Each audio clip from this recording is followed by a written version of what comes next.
So first news, China confirms LAC talks progress, some consensus. Now we've been talking about this for quite some time, and you've been reading on this that there are border mechanism talks that have happened. The 31st, I've told you time and again that you should remember that what kind of talks these are. So the 31st, the meeting of the border agreement talks on the 22nd. So you have seen the 31st working mechanism for consultation and coordination. So remember this term WMCC was held, where basically you have representations from both the diplomatic side as well as the political side, and then you had from the military side you have the military talks between India and China at the the core level commanders. So this has already happened, and during all this discussion, and during the discussion of BRICS and SCO and various other platforms, the discussion has been on the resolution and mutually acceptable resolution of the regions in Ladakh. So especially the eastern regions in Ladakh, I've asked you to map it out. What are the typical regions? And our foreign secretary, our foreign minister, EM minister, has recently said that 75% of issues have been resolved in terms of the first step, which is disengagement. I told you the difference between disengagement and patrolling issues. So right now what we are working on is disengagement, and the logical conclusion is to have the pre 2020 patrolling rights, whereby both Indian and the Chinese counterpart can patrol these common areas. So this is with respect to this particular news. Then again, something with respect to ethics, you keep noting these ethics pointers down, because these will be helpful for you in the coming times. I mean, eateries to display owner ID. Again, this is something that can be against construed against your fundamental rights, that you have to display your name in front of the eatery.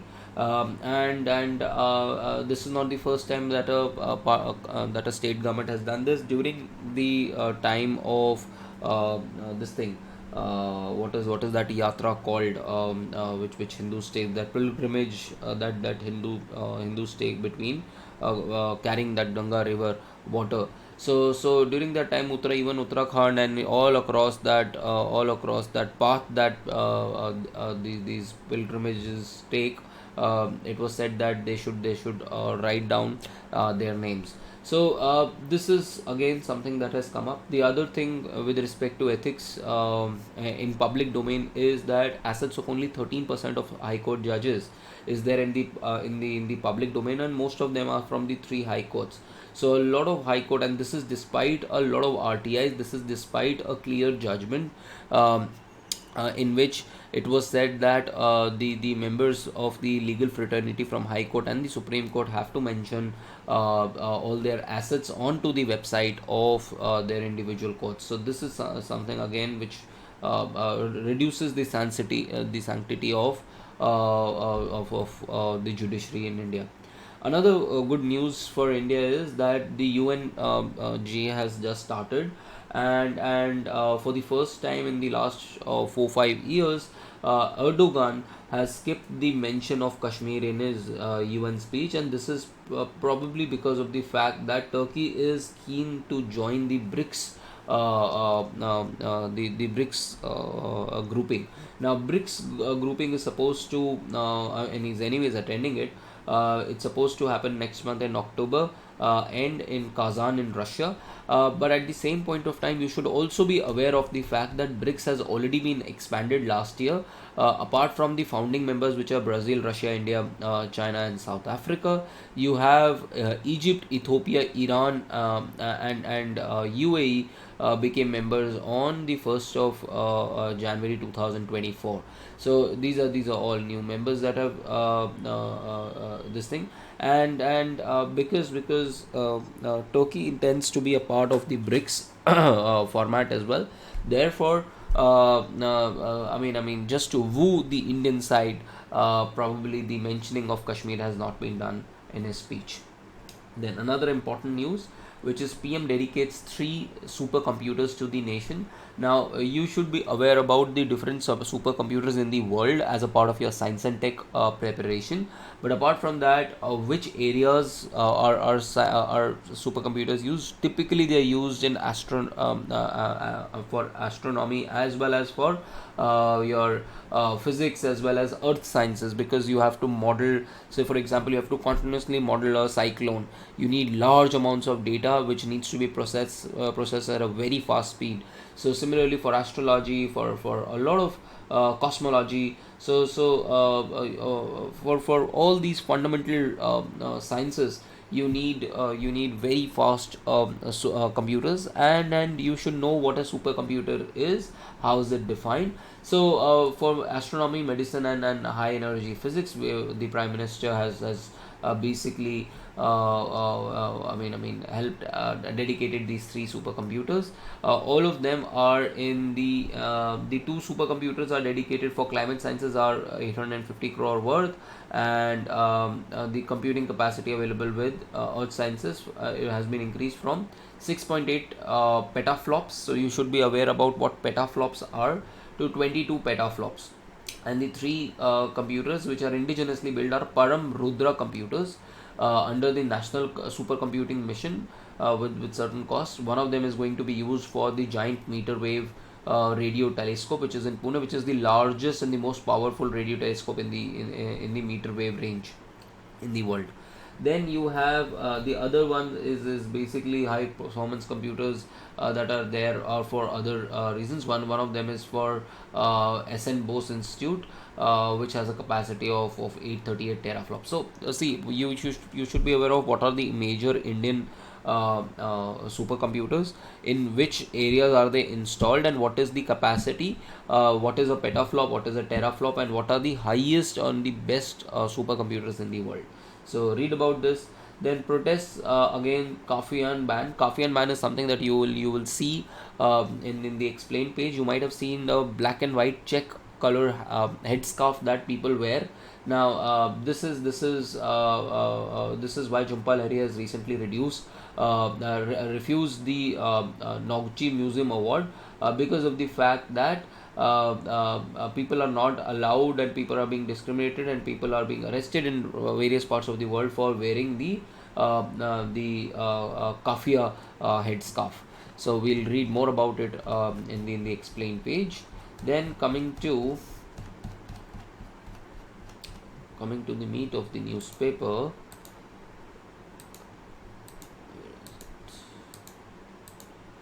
Yes. One of the most important news is elusive jobs. We've been talking about this thing in the last class as well, when we talked about the claims data, and then the data from CMI, and then data from periodic labor force. Now periodic labor force is basically a data which is an official data which is released by Government of India. See, the other the claims data set is basically a data set of RBI. The other the CMI data set is a private aggregator, so we can't rely on it. But let's see the data that we already have, that the Government of India does basically enumerate by itself. Now this data shows us that the Indian economy is probably going to grow around 7.2% this year. But if you remember from the previous article, that at 7 odd percent growth rate, we are going to increase the number of jobs by around 80-90 million people, whereas the number of jobs that we require are much more. So every year we are going to be in a deficit of 30 to 40 lakh jobs. So we are going to add more people to the unemployment market. But let us see what this article says. This article basically says this periodic labor force data has been released, and what it says is that the labor force participation. Now people who are from economics background should remember these terms. Now you should have a cutting of this article as well. because when we'll be doing in fact in GS also this is important, when we'll be talking about employment, unemployment, this is the data that we are going to talk about. A lot of this stuff will come from current affairs. So let's talk about what has happened. The labor force participation rate, basically people who are willing to work and are in the age group of 15 and above, has increased from 50% in 17-18. So out of 100 people in this age group, only 50% were willing to work or were working. Now that has increased to 60%, and this is because of the fact that especially in rural areas, the female labor force participation rate has increased from 25% or 24.6% to 40, almost 48%. Now typically people will say that women wanting to work is a good thing in an economy, but not in this case, because it is being said that the reason why the female labor force participation rate in India is increasing is because it shows a sign of distress, that women are coming out of house and planning to work because there are not enough there's not enough money in the household. Men are not able to earn enough, and therefore they are forced to work. And even the kind of work that they are doing is basically self employment. It's not that the quality of work that women get after planning to work is very high. So the share of self employed women is increasing from 52% in 17-18 to 60, almost 68% in 2023-24. So which basically shows that this indicates lack of alternatives, because of which the the labor force participation rate for women is increasing. And this is also reinforced by the fact that the labor force engaged in agriculture has also increased. In fact, instead of going down from 44%, it has actually increased after COVID to 46%, which shows that there's some problem in the employment sector, and the manufacturing sector employment is stagnated around 11.5%. Whereas what we see is that from the headline number, the unemployment rate has reduced, but the unemployment rate remains quite high for people who are secondary and above education level. Their unemployment rate remains high. So a major challenge for India in the coming few years is going to how to create employment for Indians while creating higher growth rate. So how to increase the employment elasticity in India is something that we need to see. Then delayed and denied. This is again a case in terms of Indian polity that you might have heard about, that since 2020 Delhi riots, there have been certain individuals who have been kept in jail, and this is the third time that that has happened, that without being the charges being framed against them. I mean, every time that the case was reaching a logical conclusion where the individuals would have got a bail, the judge was changed, or was promoted, or was shifted. This has happened twice, and this is the third time that has happened in Delhi High Court, that the judge hearing these cases, this particular case has now been transferred. Now, what it leads to is that where the process becomes the punishment, and we've seen a number of cases in the Supreme Court now under PMLA and UAPA, where the Supreme Court has said that jail has to be an exception and bail has to be a rule, and this needs to be followed religiously in all other cases as well. So read this. Then there's another article, a legal void. Now, what this article says is that India doesn't have a dedicated agreement or a dedicated national law for security apparatus of foreign direct investment. Now, any particular foreign investment that is coming to India needs to need also to be vetted through the eyes of military and the eyes of national security. Now, right now, we have an act called as FEMA, Foreign Exchange Management Act, but I mean, we are basically using and abusing the FEMA Act along with Customs Act to basically further our objective of national security. We do not have a separate law for national security in international trade. So right, this article basically says is that after April of 2020, when we saw the pandemic, and we saw what happened in Galwan, the government of India released what is called as PN3, Press Note 3.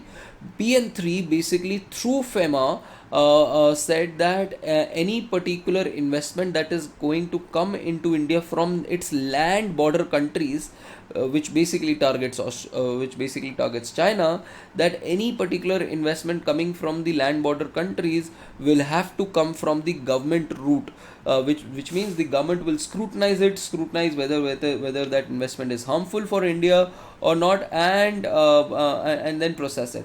Although it does not contain the explicit word national security, but this was something which was implied. Now, countries like Canada, countries like Australia too have limited their Chinese FDI, but they have a dedicated legal provision designed to deal with FDI risks, rather than using FEMA or even using any other mechanism to curtail it. Now, we've already had an international treaty practice whereby what we have done is we've signed various international treaties for investment, and in all these investment treaties, what we have done is using FEMA, and things that do not fall in the domain of FEMA and in the national security ambit. We have this model bilateral investment treaty whereby Article 6 talks about that foreign investment related control issues, and it basically empowers that in national security the country can violate the treaty's substantial provisions. In fact, the General Agreement on Trade and Tariff also provides with certain kind of restrictions that a country can put over trading because of foreign exchange difficulties and national security. Now, what this article basically says is that instead of using customs duty, just like we used it with Pakistan after the one of the attacks, Pulwama terror attacks, we should be having our dedicated national security investment treaty or investment domestic law, which will protect us and which will scan through all our security apparatus issues. So this is this particular article. Then a fraught encounter. Now this is an article which talks about this. I told you about the ethical issue yesterday, that this rape accused was killed in the police vehicle in Thane, and this is not the first time. Last year we have seen this in Telangana as well, and multiple states in Tamil Nadu, in UP. We are seeing this surge of encounter culture, that anyone who is accused of anything heinous is now being killed in an encounter, which again, as I told you in the last class as well, which is not a very good strategy. Neither does it pay electorally, nor sets the wrong precedent, that once you see other state polices doing it, you are encouraged to do it. And what happens is that the entire rule of law goes for a toss, and then it becomes a society like, if you've heard about Jacobians in the French Revolution, that anyone who talks against the state was being executed during the terror of Jacobians, if you remember from world history. So we don't want that kind of a society being coming back. So therefore, rule of law needs to be enforced, and everyone who is accused of any kind of crime needs to go through the judicial system, rather than the justice being delivered and the verdict being delivered by the police through an encounter. So this is this is a good article that you can read. I've given you the summary, and this is another article which talks about agree and disagree, which talks about the ethical issue of working too much. Now, both the articles actually talk about the same thing. There's actually not much of a difference. Usually, this section is about differentiating factors, but both the articles actually talk about, and I really like Abhijit Pathak's article, which basically talks about the fact that what is success? He asks, what is success? How do we define productivity? How do we define efficiency? And how do we define a win? All of us are yearning for a win in this world. Most of you are also planning for civil services, and you think that once you conquer that, there will be success. But how do you define success? This is where he talks about Karl Marx, that what is productivity, what is success, what is life affirming work, what is prestige, and he says that experience of being alienated from one's own work is not just Karl Marx, it's also prevalent in today's world. So people at times keep doing things which they don't like. So for that matter, this is something that I really love about my own job, that I really like to teach. If you love what you like to do, it does not really matter. For example, taking this class, it does not matter if there's one person or 10 people. I just love to teach the newspaper. Once that thing that goes out, that this experience is what you like, then it doesn't really matter. The experience itself gives you a lot of pleasure. So neither money nor glamour can heal the pain of fatigue, boredom, and meaninglessness. So this is something, and most of us are basically trapped in this. Why are we trapped? We are trapped in the corporate culture because of the seduction of consumerism. We want that new iPhone, we want a luxury car, we want a fancy apartment, we want a loan for our children's foreign education. So all of that, we have to pay that particular price. And the problem is that the solutions that are being given in today's world are also quick fix solutions, self-help books, and how to regain your consciousness or detoxify your mind in 10 minutes. So all of this are there, but what you really require is a work life balance that is there. So this is what this article talks about. Then you have the other article, Pallavi Jha, which also talks about the fact that the corporates are basically obsessed with their performance results. It is very short term, and employees are the collateral damage. And Anna was also a victim of this radioactive environment that is there. And the moment that you see that there is such kind of environment which is not good for your mental health, you should walk away from that particular environment. This is the other part of the article that you can read. Then a very very good article with respect to economics, the excess of cess. Now, we already know about what cess is. That cess does not become the part of the divisible pool of under Article 270. Now, divisible pool is money which is being distributed between the states and the center by the Finance Commission. Now, think of this cess as money that has been pocketed by the union government, and it is not shared by the union government with the states. Now, the 14th Finance Commission had increased the divisible tax pool, so that divisible money that comes from income tax, custom duties, and all of these taxes, corporation tax, goes into the divisible tax pool under Article 270. And 42% of that was being said that it will go to the states according to the 14th Finance Commission. But what has happened since then is that the government has started increasing cess on different types. So it has a GST compensation cess which is going for GST money. Then apart from that, health cess on health, education, road, infrastructure, agriculture development, Swachh Bharat, exports, crude oil, all these different cesses are there. And cess, which in 2012 formed 7% of the union government's total revenues, has increased to around 16% of the total tax revenue. And the money which is the divisible tax pool has shrunk from 89% of gross tax revenues to 79% of in 2021. And even the CAG has said that the money which is being collected by cess is for a particular reason, is not being used for that particular reason. It's being incorporated into the consolidated fund of India, and then the government is using it.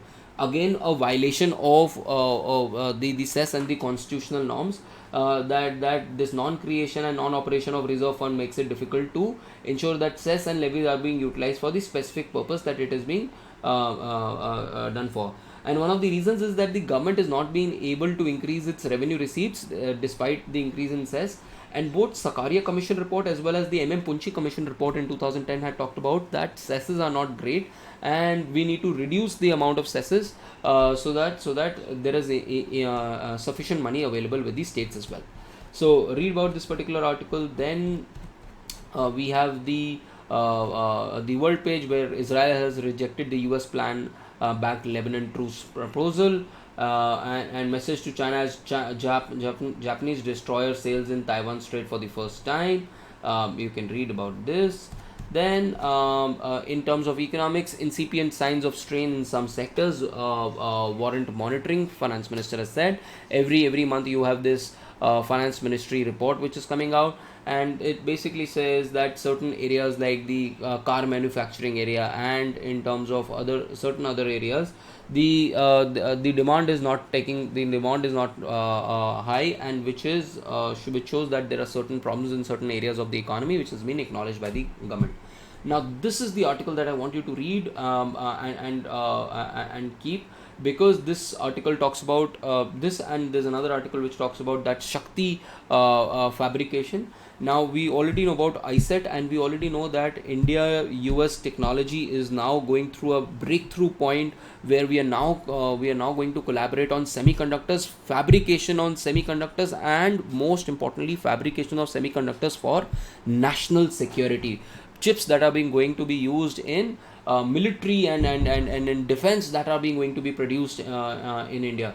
And there are a couple of firms which have secured this accelerator program in University of California at Berkeley. Bharat Semi, holding entity of Thirdy Tech, the Indian startup which is focused on designing chips for military and defense. So this is because of the Defense Trade and Technology Initiative that was signed in 2019, and it is in collaboration with Skydeck, which is one of the pursuits of the U.S. Air Force, US Sky Forces, and where we are going to produce these chips, and we won't look them from a point of view of 28 nanometer or 45 nanometer. We are going to use them for the point of view of that what is the needs of the military, and we are going to satisfy them. And the crucial about this is that the semiconductor independence is the fabrication unit itself. The deal between India and US is to set up a fab focused on national security. Is a crucial step in the chip design business, because till now, if we wanted a chip, then we had to ask Taiwan, we had to ask these companies that please make a chip for us for this particular use, and they used to fabricate it for us. Now we are going to use these compound semiconductors which are made of two or more elements, unlike silicon chips which are only made of single element. Now we are going to use this compound, and we are going to make them in India, and we are going to support it through Indian Semiconductor Mission. So read about this, and the Dholera chip unit is going to be on very soon, which is with collaboration of Powerchip Semiconductor Manufacturing Corporation of Taiwan and Tata Sons. So read about this news, and finally, coming to explain page. Challenge for oil PSUs, how to get 900 million dividends out of Russia. Now what has happened is certain Indian companies in the last few years, ONGC Videsh Limited, Oil India, Indian Oil Corporation, and Bharat Petrol Resources, all of these companies have basically invested in the upstream projects of Russia. Upstream basically means mining and this thing, oil fields of Russia. They had that basically invested for certain time, and because they had invested money, there's going to be profit. That profit has been earned. That is around 900 million.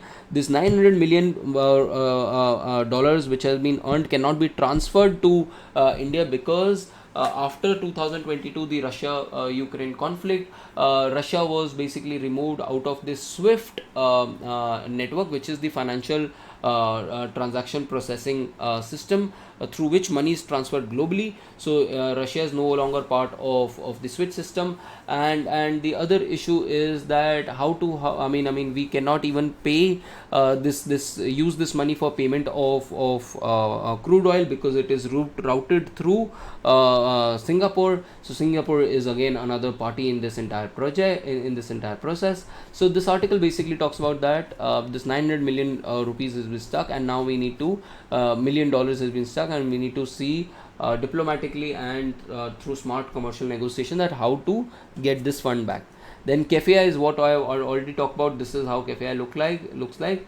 Then Biden and India US ties, I've been telling you Biden has been a huge turnaround for India, especially when it comes to technological cooperation. It started with ISET in 2023, where you had this. We jumped from technology collaboration to technology joint production ecosystems, AI, quantum technology, semiconductors. All of this has happened, and then NSA level talks have also happened. But what has happened, what is very special this time, is that advanced sensing, communication, and power electronics has been talked about, and India is now going to be part of the semiconductor mission, and US Space Force, and this has been signed an agreement for the development of this semiconductor chips, infrared manufacturing of infrared, gallium nitride, and silicon carbide semiconductors. So read about all of this, and this glass ceiling has been broken, and these chips will be used by not just by India and US, but by all Quad countries as well.